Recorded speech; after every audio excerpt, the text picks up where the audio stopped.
Ano nga ba ang kwento sa Nosgal? Sino-sino ang mga nakatira dito? Sino ang reyna sa Nosgal? Paano pinaglaban ni Aurora ang Nosgal?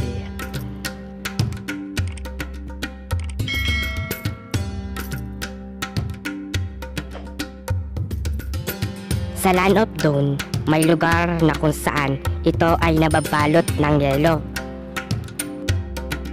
Nosgal. Ang Nosgal ay pinamumunuan ng reyna na si Aurora.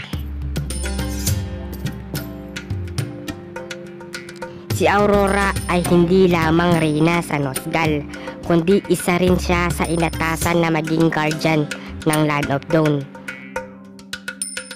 At siya ang guardian sa northern part ng Land of Dawn. May 4 na guardian ang Land of Dawn. Sino kaya ang 3 pa? Abangan natin ang next update ni Moonton. Narito ang mga nilalang na makikita natin sa Nosgal.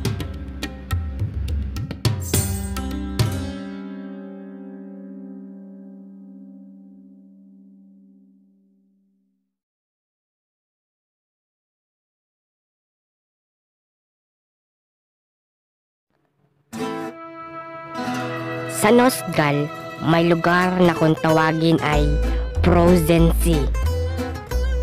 At dito naninirahan si Franco. Si Franco ang kilalang Frozen Warrior at siya ang namumuno sa Frozen Sea. Misyon ni Franco na protektahan ang kanyang mga nasasakupan. At dahil may mga kayamanan dito sina Franco, kailangan nila itong bantayan. Hanggang sa dumating yung mga araw na may napansin si Franco sa karagatan. At nakikita ang maraming barko at nakasakay dito ang mga pirata. Agad na napag-alam ni Franco na ang mga pirata na ito ay pinamumunuan ni Bane. Agad na pinautos ni Franco sa kanyang mga kasamahan na maghanda. Dahil si Bane ay isa sa mga magaling na pirata sa Land of Dawn. At lahat ng mga isla na pinupuntahan nila Bane ay may gulong nagaganap. At misyon nilang kunin ang mga kayamanan ng bawat isla. Kaya binansagan si Bane na Lord of the Heptasis. At ngayon, narito siya sa Frozen Sea at nais niya kunin ang mga kayamanan dito. Ngunit bilang leader ng mga Vikings, hindi papayag dito si Franco. Agad na naghanda si Franco dahil alam niya na magaganap ang matinding kaguluhan dito. Hanggang sa nakarating na nga sina Bane sa Frozen Sea.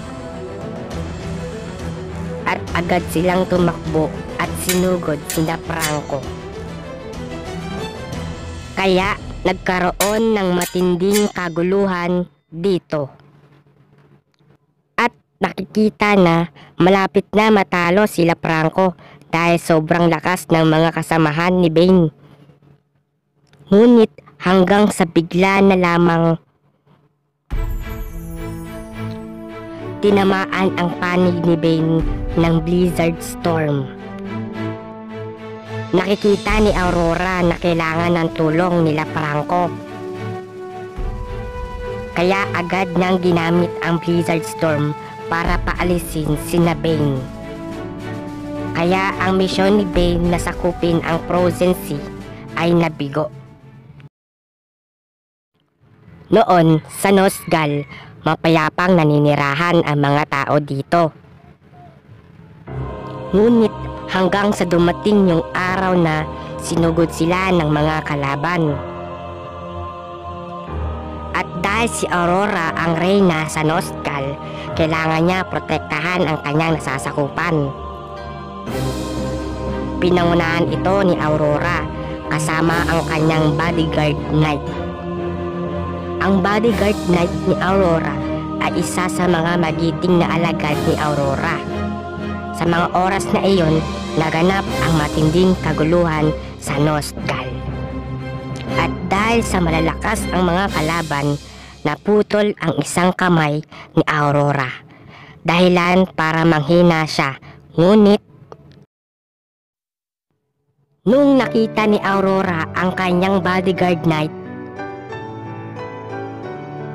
hindi niya matanggap ang mga nakikita niya. Dahil siya ay napatay ng mga kalaban. Kaya sa oras na iyon, nagalit si Aurora sa mga kalaban, na naging dahilan para magamit ni Aurora ang buong lakas niya. At nakikita ang malaking yelo at ito ay bumagsak sa mga kalaban. Kaya sa mga oras na iyon, tagumpay na naprotektahan ni Aurora ang Nosgal sa mga kalaban. Ngunit sa mga oras na iyon, makikita na sobrang lungkot ni Aurora dahil ang magiting na bodyguard knight ni Aurora ay namatay. Kaya sa oras na iyon, naglaho si Aurora at pumunta sa kanyang kaharian sa Snow Mountain. Makikita dito si Aurora na malungkot dahilan para siya ay gumawa ng upuan at makikita dito ang muka ng kanyang bodyguard knight. At dahil naputol ang isang kamay niya, siya ay gumawa ng pamalit at gawa ito sa yelo. Sa pangyayaring ito, hindi na masyadong nakikita si Aurora na lumalabas sa kanyang kaharian. At alam mo ba na si Freya ay isang legend dito? Paniniwala ng mga tao dito na si Freya ang goddess of war. At sa tuwing may mga namamatay na mabait na soldier sa Nosgal, kinukuha ni Freya ang kanilang kaluluwa at dinadala sa kabilang buhay. At doon na sila mamumuhay ng mapayapa. At alam mo ba, dito rin naninirahan si Masha? At paano nga ba siya nagkaroon ng tatlong buhay? Noon, mapayapang naninirahan ang Sarmi tribe at mga bear. Misyon ng mga Sarmi na protektahan ang mga bear. Ngunit sila ay sinugod ng mga tao galing Frozen Sea. At nais nila patayin ang mga bear. Ngunit ang hari ng mga bear ay hindi papayag dito. Kaya siya ang humarap sa mga kalaban. Hanggang sa biglang dumating si Masha at sinugod ang mga kalaban. Sa oras na iyon, tagumpay na natalo ni Masha ang mga kalaban. Ngunit sa oras na iyon, lubang nasaktan ang Bear King at malapit nang mamatay. Ngunit bago siya mamatay, pinasa niya kay Masha ang kapangyarihan na magkaroon ng tatlong buhay. Kaya sa oras na iyon, hindi nahahayaan ni Masha na mangyari ulit ito at poprotektahan niya ang maliliit na bear. Nosgal, a frozen land in the far north. The indigenous inhabitants and the bears had a common ancestor, and they had lived in harmony here for many generations.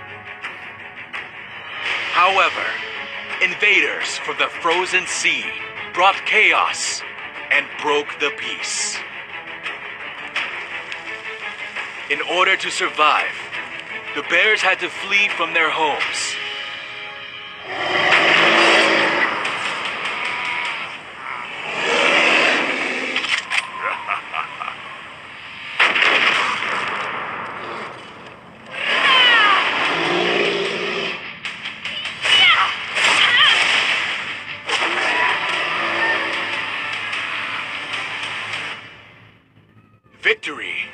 was always bought with blood, but the spirit would never die. Under the guidance of the Bear King's will, Masha shouldered the fate of her clan. She would create legends for Nost Gal.